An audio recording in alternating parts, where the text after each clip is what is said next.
اللهم صل على محمد وعلى آل محمد. فقال الله تعالى: قل لا أسألكم عليه أجرا إلا المودة في القربى.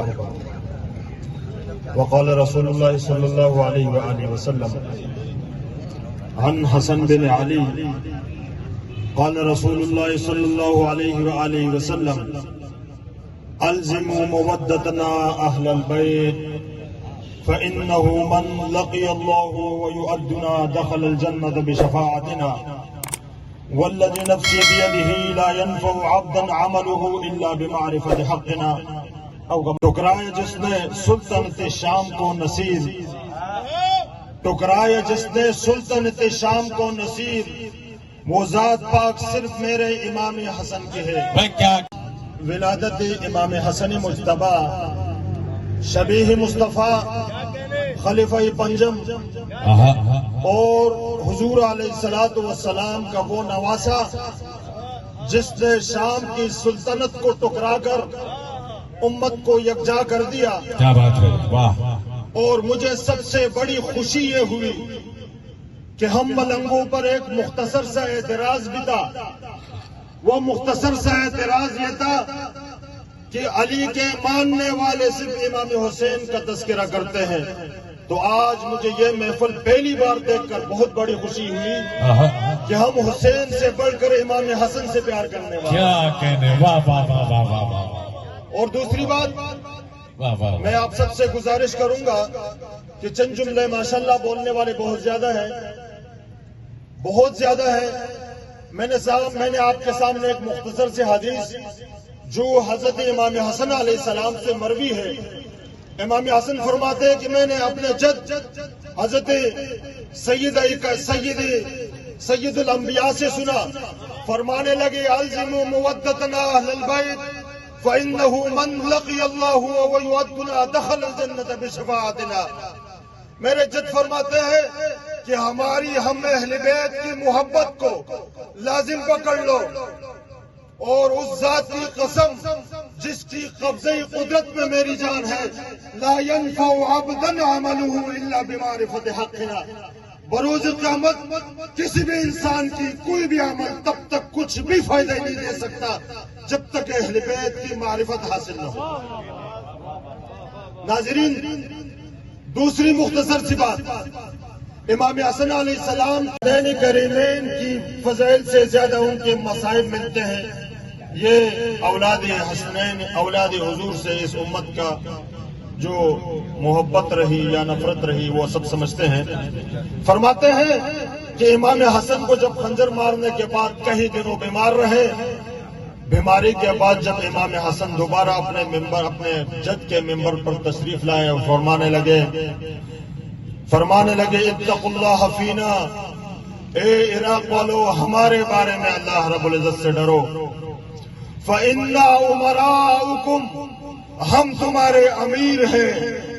وَنَحْنُ ضُيُوفَانُكُمْ، اور ہم تمہارے مہمان ہیں. اور پھر فرمانے لگے ہم وہی ہستیاں ہیں جن کے بارے میں اللہ رب العزت نے قرآن میں فرمایا تھا: قُلْ لَا أَسْأَلُكُمْ عَلَيْهِ أَجْرًا إِلَّا الْمَوَدَّةَ فِي الْقُرْبَى. اے ایمان والو، میں اپنے تبلیغ کے بدلے آپ لوگوں سے کچھ بھی نہیں چاہتا، صرف میرے اہل بیت سے محبت کیا کرو.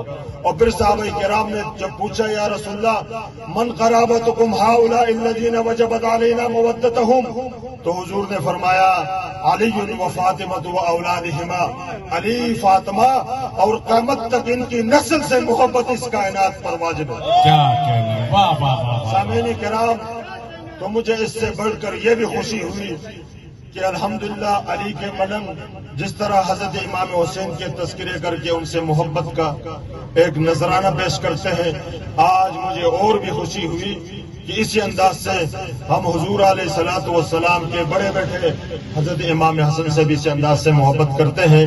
ان میں سے ایک فضیلت بخاری کے اندر حضرت انس بن مالک فرماتے ہیں کہ میں نے کائنات میں حضرت حسن سے حضور علیہ السلام کے مشابہ کسی کو بھی نہیں دیکھا.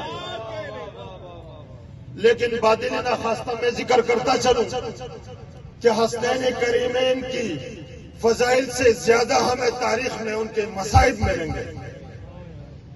بات سمجھنے کی کوشش کیجئے گا کہ حسنین کریمین کی فضائل سے زیادہ اس تاریخ میں ہمیں ان کے مصائب ملیں گے۔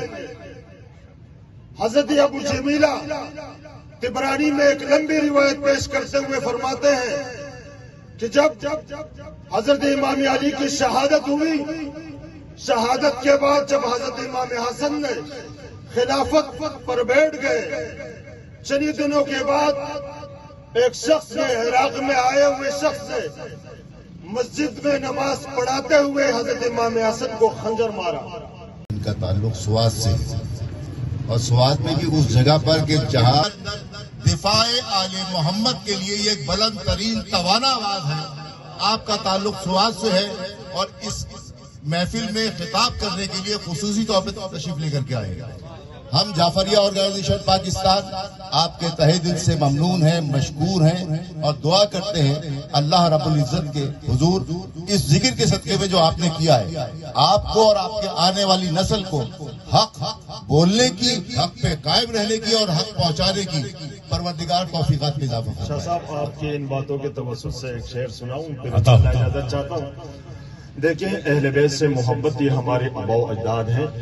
اس کائنات سے بڑھ کر میری ان سے دو نسبتیں ہیں۔ ایک تو میرے نبی، ہم سارے اس نبی کی امتی ہے، وہ میری نبی کے اہل بیت ہیں۔ دوسری یہ ہے کہ میرے آباء و اجداد ہیں، ان سے محبت واجب اور فرض ہے۔ اور پھر اسی انداز سے آخری شعر شاہ صاحب کے لیے، وہ میر تکلم میر کا شعر غالباً، عشق حیدر میں تکلم یہ تقیہ کیسا، کیا کہنے آہا عشق حیدر میں تکلم یہ تقیہ کیسا، آہا معرفت کیسی، انا کیسی، بہانہ کیسا، واہ واہ واہ واہ موت آنی ہے تو پھر موت سے ڈرنا کیسا، واہ موت آنی ہے تو پھر موت سے ڈرنا کیسا، وقت کے ساتھ عقیدے کو بدلنا کیسا، کیا کہنے بند ہم عشق کے دروازے نہیں کر سکتے، آہا بند ہم عشق کے دروازے نہیں کر سکتے، ہم علی پر کوئی سمجھوتا نہیں کر سکتے۔ وما علینا الا البلاغ المبین۔ جزاکم اللہ خیر، سلامت رہے، آباد رہے۔ میں آج کی